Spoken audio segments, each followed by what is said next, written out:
Let me ask you this. How do you stop a war that was never meant to be won, only prolonged? Because what's unfolding right now in Pokrovsk, or as the Russians call it, Krasnoarmeisk, this may just be the moment that defines not only Ukraine's fate, but the entire Western project in this war. Good evening, everyone, and welcome back to APT Opinion. If you're new here, hit that subscribe button and jump into the conversation in the comment section. Because what's happening in Donbass right now, it's bigger than one city.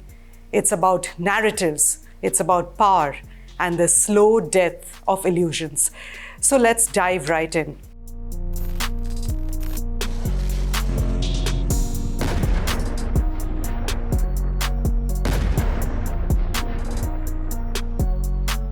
Pokrovsk, a dusty industrial town that for years barely made global headlines, now has become the center of the world's most misunderstood battle. The Western media still clings to the hope of a counteroffensive rebound, but the reality on the ground tells a very different story. The Russian army, steady, methodical, has done what it does best: grind down, encircle, and wait for its enemy to collapse from within. What about Ukraine? Well, Kyiv is trapped in its own propaganda loop.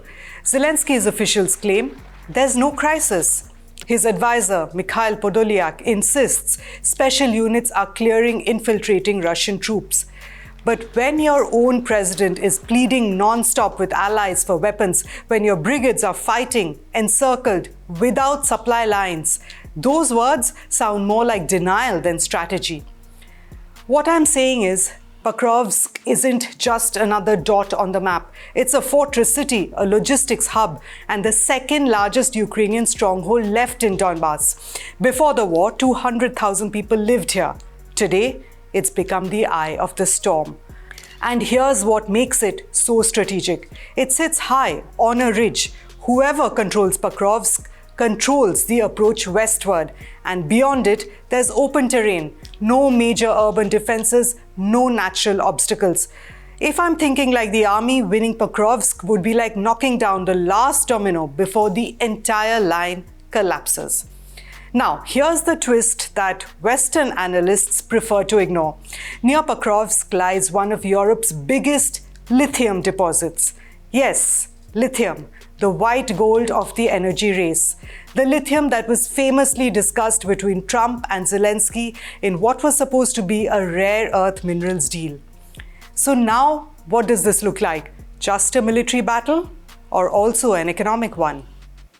Let's rewind to how we got here. The Russian offensive that began in early 2024 after the fall of Avdiivka did not stop. It rolled slowly, relentlessly through the central Donetsk front. A war of attrition that may have looked boring to TV audiences, but was absolutely devastating to Ukrainian logistics. Town by town, trench by trench, the Russians advanced. First through Kurakhova, then Ugledar, and now into Pokrovsk itself. By mid-2025, the writing was on the wall. Ukraine was running low on ammunition, low on trained soldiers, low on morale.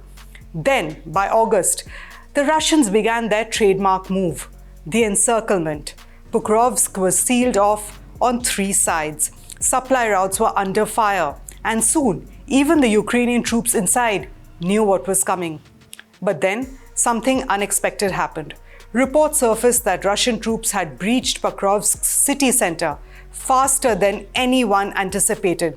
In one single 24-hour window, the Russian army advanced 20 kilometers, their fastest push since the start of the war in 2022. Now take a moment to think about that, because after years of slow, grinding combat, that's lightning speed. And while Kyiv's PR machine was insisting everything was under control, their own generals were fighting to keep just two roads open. Just two roads. It's a kind of denial mindset that's cost Ukraine entire cities in the past. Now, what I find really fascinating here is not just how Russia is fighting, but what's changed about how they fight. Remember the beginning of the war, the massive Russian tank columns and the clunky offensives? Now, Russia has transformed. Its army relies on small, mobile assault units, highly coordinated, drone-guided, unpredictable. They move quietly, strike suddenly, and vanish.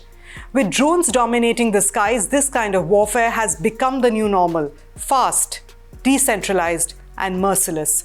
On the other side, Ukraine's forces are fractured, strong points scattered across open terrain, often isolated, outnumbered, and undersupplied.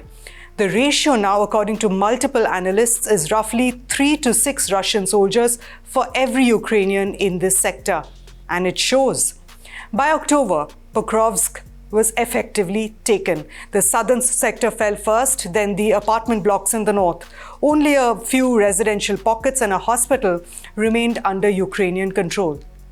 President Putin himself declared the encirclement complete, a claim that Ukraine still denies, but it's a statement that satellite images increasingly seem to confirm. And then comes Minagrad, the final piece of this puzzle. What's happening here? This is where 2 elite Ukrainian brigades, the 25th Airborne and the 38th Naval Infantry, are now reportedly trapped. Between 2,000 and 5,000 soldiers, cut off from supplies, with Russian drones hovering above day and night. Kyiv is trying to resupply them using R-18 cargo drones, but seriously, how long can that last? So now, as of November 2025, we are seeing flashbacks of history. Just as the Germans once tried to relieve the 6th Army at Stalingrad, Ukraine has launched what some are calling its own Operation Winter Storm, trying desperately to break through to its trapped forces. The parallels are eerie. Helicopters have been sent in, special forces deployed. 2 choppers escaped, but the troops they dropped were annihilated by Russian FPV drones within hours. The counterattacks continue, but they're failing to regain ground. Ukrainian units here are no longer coherent brigades. They're scraps stitched together from reserve battalions and local defense units. Even now, Zelensky's command refuses to retreat. They've been told to hold the fortress at any cost. It sounds brave, but it's political theater dressed up as strategy, and the soldiers on the ground are paying for it. Meanwhile, in Moscow, Putin plays the long game. No flashy declarations, no timelines, just steady, methodical pressure and a war of attrition that's slowly tilting in Russia's favor. And if Minagrad falls, if those brigades are destroyed or captured, Ukraine will lose its ability to establish a new defensive line east of the Dnieper. The front will move west and the war will enter a new, possibly final phase. So what does all this mean? It means that the decisive battle of 2025 isn't happening in Washington, Brussels, or at the UN. It's happening here, in the rubble of Pokrovsk, where the last illusions of Ukraine's counter-offensive dream are collapsing. And that brings us back to the question I started with. How do you end a war that was never meant to be won? Maybe by facing the truth that for years, Western taxpayers have been funding a fantasy, not a fight. I want to know what you think. Is this the turning point of the war? Has Kyiv run out of time, or will the West double down again? Will it keep feeding an unending war down to the last Ukrainian? Drop your comments below. And if you want more stories like this, no filters, no excuses, hit that subscribe button and check out our Substack. Because this is APT Opinion, and the story is far from over.